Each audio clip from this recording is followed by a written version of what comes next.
A paper released by a multidisciplinary team of scientists predicts damaging social and psychological shifts, rattling the nerves of an already ravaged country. They expect gender equality will nosedive and blame the rise of unequal division of household labor and child care responsibilities.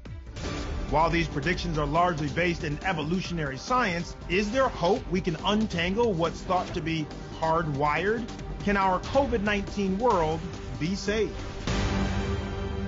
We're back talking to professor and evolutionary psychologist from the University of California, Los Angeles, Dr. Martie Haselton, and board-certified psychiatrist, dating and relationship expert, and host of Marriage Boot Camp, Dr. Ish. You know, one of the things in your paper that really is, to me, really glaring and I'm very concerned about is gender equality and what the impact is. The idea that all these decades of fighting for gender equality, for women to be viewed upon as more than just a wife or a mom or a stay-at-home mom, but allowing women to do and have an equal, seat at the table.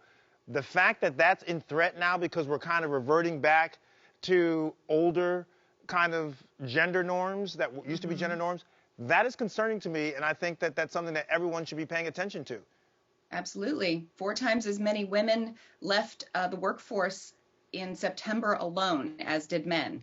They are doing this largely because they have obligations that just make it too difficult to manage. When it's a 2-earner household, women are usually the ones who make less money, perhaps because they've taken time off before to care for a child and they haven't quite worked their way back up.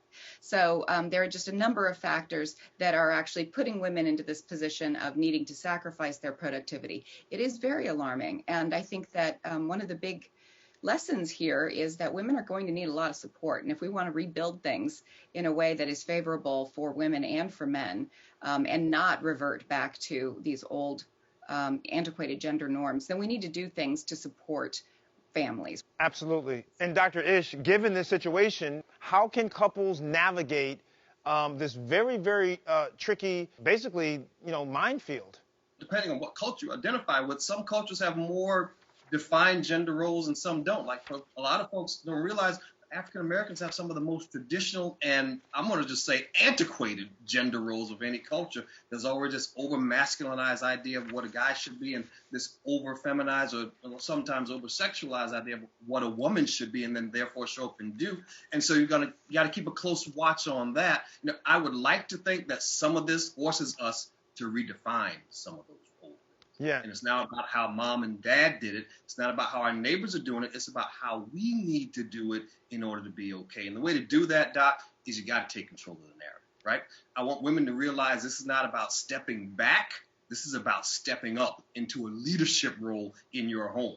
Every family needs a hero, and that hero is usually the person who's the emotional leader in the house. And yes, we need to keep the lights on, we got to keep the mortgage paid, but there's strength in all roles. So you've got to understand and value what everybody's bringing to the table. And so as we understand that, moving into this new age, we got to understand that whole idea of I make the money, I make the decisions just isn't going to fly. No. So you need to have an ongoing dialogue about what needs to happen in order for you to feel valued and loved and connected and belonging in that relationship.